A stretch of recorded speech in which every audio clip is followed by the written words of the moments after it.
I got so much motherfucking design on right now.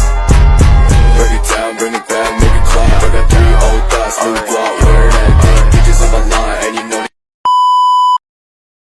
Pasar persaingan monopolistik dan oligopoli.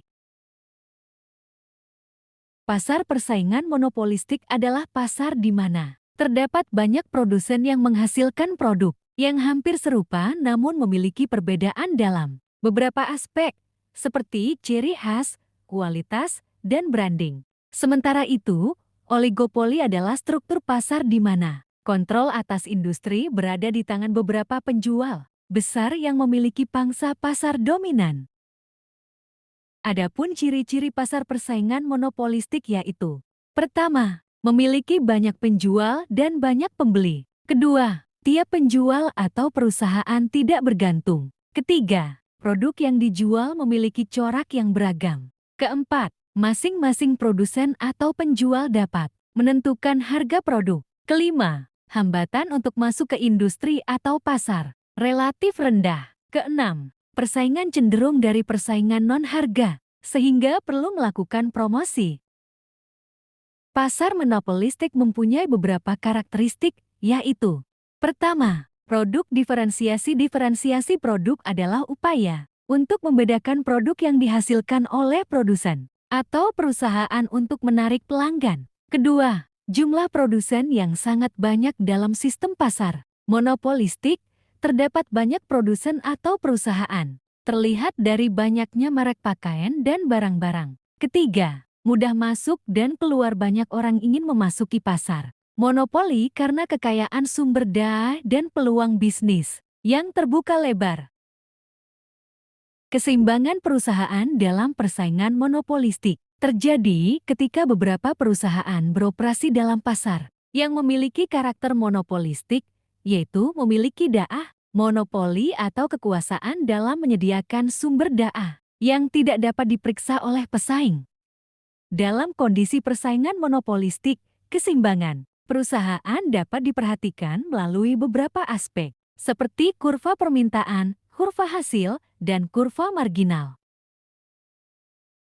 Dalam persaingan monopolistik, efisiensi penggunaan faktor-faktor produksi dapat dicapai ketika perusahaan memproduksi barang pada tingkat di mana biaya margin sama dengan penerimaan margin dan di mana kurva permintaan perusahaan bersifat elastis.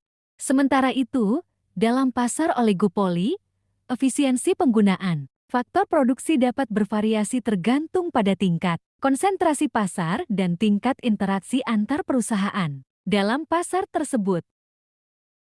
Adapun karakteristik oligopoli yaitu: pertama, hanya ada beberapa perusahaan besar yang mendominasi pasar. Kedua, tindakan satu perusahaan dapat memengaruhi pesaingnya. Ketiga, hambatan masuk ke pasar oligopoli umumnya tinggi. Keempat, meskipun produk mungkin tidak identik, namun seringkali memiliki kesamaan yang cukup besar. Kelima, perusahaan dalam oligopoli dapat memilih untuk bekerja sama atau dapat bersaing. Keenam, strategi harga dan non-harga sangat penting dalam bersaing di pasar ini.